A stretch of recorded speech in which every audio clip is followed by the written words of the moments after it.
Hello, and welcome to the wine review. I'm Ryan, the wine guy, and in this review, bringing you a wine because it's the wine review. And tonight, I'm Ryan, the wine guy. It's another 19 Crimes review time. My last one, the original one, has not generated a lot of views. I'm surprised on YouTube. My other ones have. Maybe I need to put it in my. I don't think I've moved it to my 19 Crimes album yet, so maybe I need to do that. But tonight, I am doing the 19 Crimes Shiraz, or Syrah. Syrah in France, Shiraz in Australia. And anywhere else can call it however they want. So this is what the Shiraz looks like. It has this guy on it. The Living Wine apps. Yes, he does talk. I forgot to take the tag off. I bought this for $10.99 at my local wine shop. You can probably find it for much more cheaper. Probably find it as low as $7.97. Some places on sale. You can find it as high as $15. It really varies. It's one of those where it really depends. The cork for today, I think I've already read this one before, but it is crime number 2, petty larceny theft under 1 shilling.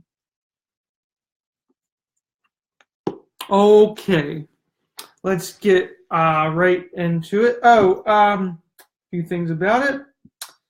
13.5% alcohol by volume, imported and bottled by TWE Imports. They do all the 19 Crimes. That's not changing. And I already said the price. Anywhere from like $8 to $13 maybe. It really depends. But here we go. It is very dark in the glass.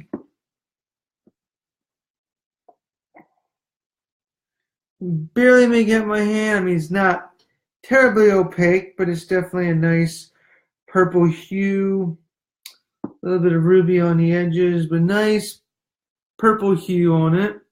I spilled a little. That's okay. We got alcohol abuse right there. Some people abuse their alcohol by drinking. I do it by spilling. Okay, so on the nose.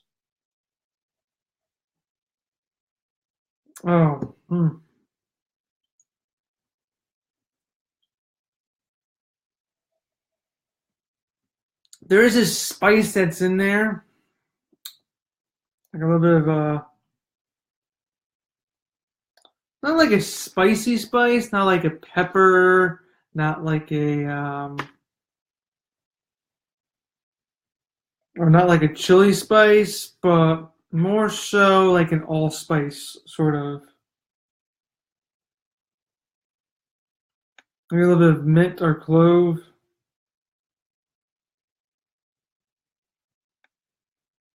Cinnamon, nutmeg. Ooh, maybe a little bit of anise in there, a little bit of black licorice.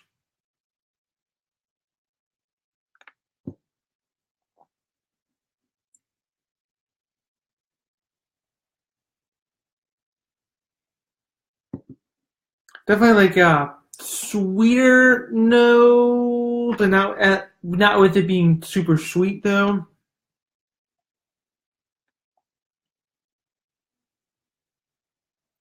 I think a little bit of that tobacco smoke. Okay, maybe I am getting a little bit of pepper in there. Definitely getting some chocolate.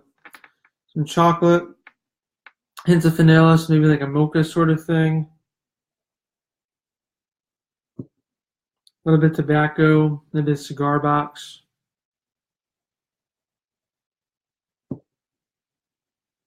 Cherries. Plum.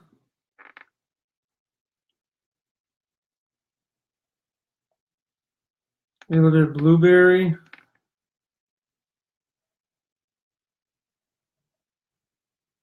maybe like a dark cherry for the cherry, like a dark cherry. It's like a dark fruit-based sort of wine.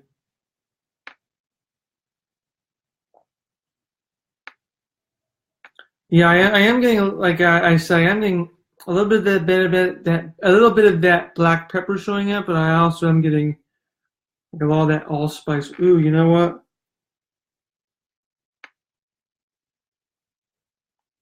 Yeah, depending on where you hold it, it can it showcases a lot more differently.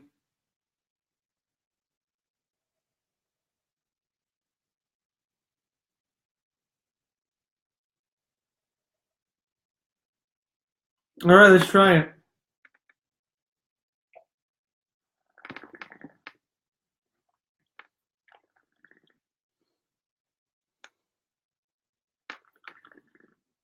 Hmm.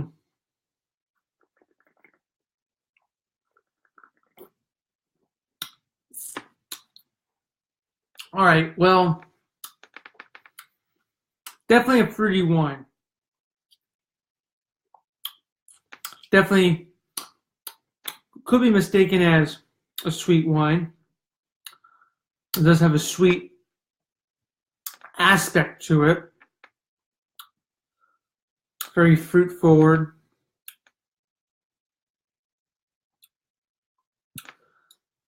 Dark cherry. That chocolate, vanilla as well in it. Has this coating on the mouth. It just kind of layers the tongue. Paints the tongue, as I like to say. It has this overall bright, juicy kind of taste. It is finishing dry though, so that's the kicker there. Very fruit forward flavorings, but very dry finish.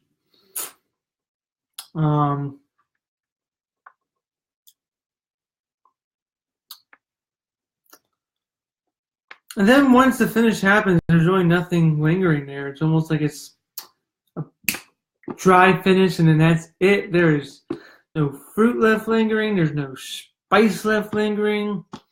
You're just kind of left with like a dry mouth, dry cotton mouth feel, like you just smoked a bunch of dope, and you know. But you know, that's the thing with my 19 Crimes. The two that I tried a couple of years ago, maybe a year and a half ago, that I didn't quite like, which I still have to review again, see how they've changed, see if anything's changed over time. 19 Crimes. I mean, I drink them. Some of them I like, some of them I don't. You know, I really like the Warden. Really like the Chardonnay, and I really like the regular red blend. Not so much the Cab, not so much the Banished, and not so much this. It's not terrible, but I mean, it's such a ubiquitous wine. It's such a everyday whatever wine. I mean, it's cheap. You know, it's inexpensive. That was redundant. It's inexpensive, but I mean, it is a crowd pleaser to some extent. People know 19 Crimes. Show up with 19 Crimes at a party. You know, whatever. Hey, it's here. I think, you know, what this lacks is it just has such a fruit forward taste to it. But the nose has these spices in it. These like allspice. I don't necessarily want to say holiday or Christmassy, but you know, you definitely do get those allspicy flavors in there: cinnamon, nutmeg, clove, maybe some mint, and then that black pepper, and you get a little bit of tobacco or a cigar box. But I don't know, in the palate,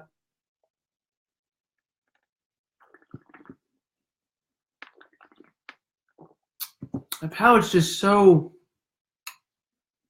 has a hint of tartness in there, but it just tastes so sweet and fruity. You know, I'm using the term sweet loosely around here because, you know, I know a lot of people, when they drink wine, fruit forward wines, they like to say it's sweet. I don't know how many times you've watched me on here say that there's a difference between sweet and fruity. There's a difference between sweet and fruity. It has to do with the residual sugar that's left over, or any added sugar that's put in there.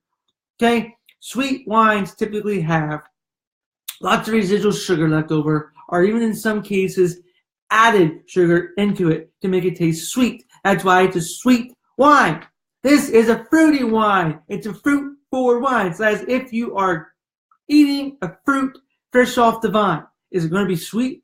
Yeah, naturally it's going to be sweet because naturally fruit is sweet, but it's fruity. It's juicy. It's as if you just took it and squeezed it, okay?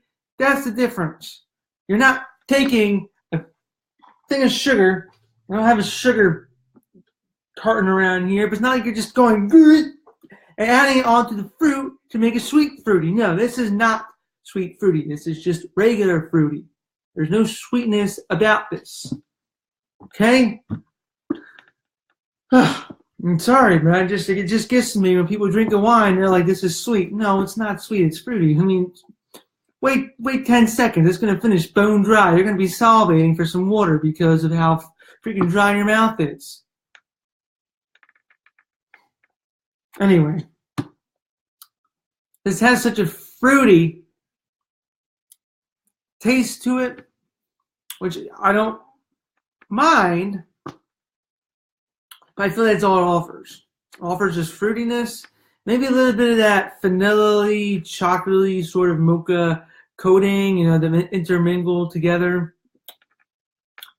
Then it just finishes dry and pretty boring. As I said, that the spice I'm getting in the nose, the tobacco that I'm getting in the nose, I don't feel that it's present at all in the wine. It doesn't showcase anything in the wine. It's just basically drinking, I don't know, juice in a way. An expensive juice.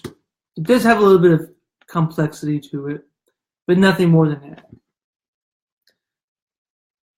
I am going to give it, though, 3 out of 5 for the benefit of the doubt, and because I am doing 19 Crimes reviews. It's not absolutely terrible. I mean, what I buy it again for $11, you know, plus tax where I'm at, maybe $11.50. Probably not. No. If I found it for $7.95 or $7.99, you know, $8, would I? Possibly. If I was at a restaurant, I'm looking through the wine menu and I see this on the menu versus a whole bunch of other wines that I may not have had or know of, or maybe not even like, but I see this one. Would I give this a go and maybe get a glass of this? Sure. Why not? It's a wine I can drink. It's a wine I will drink, all of it. But it's not one I would go out and look for unless, of course, you want to try all the 19 Crimes wines. And I feel like that's a big thing today. A lot of people want to try all the 19 Crimes wines that there are, sort of compare them, see which ones they like, see which ones they don't like as much. Anyway, that's how I feel about this. So, now offering on the palate that I'm getting on the nose. Nose is much more better, much more exciting on the nose. And I feel like if there's a little bit more on the palate, this would definitely get a much higher score than where it's at now. But unfortunately, this one is kind of a dud compared to the other ones that I've tried that I've liked. And we'll see what the other two can do. I still got one more left, though, to try, which is the 19 Crimes Uprising, which is the one finished in rum barrels. We'll see how that one goes. That might be a couple weeks. I got other whiskeys I want to try for you all. So maybe I'll get that done maybe next week. See if I get that done next week or the week after. All right. Well, until next time, everyone, I am Ryan the Wine Guy. It's 19 Crimes Shiraz. It's a 2016. Maybe that has another thing going for it. This is 2018. Still fairly young, still fairly new. Who knows? We'll see. Well, until then, everyone, have a great day, great evening, and cheers.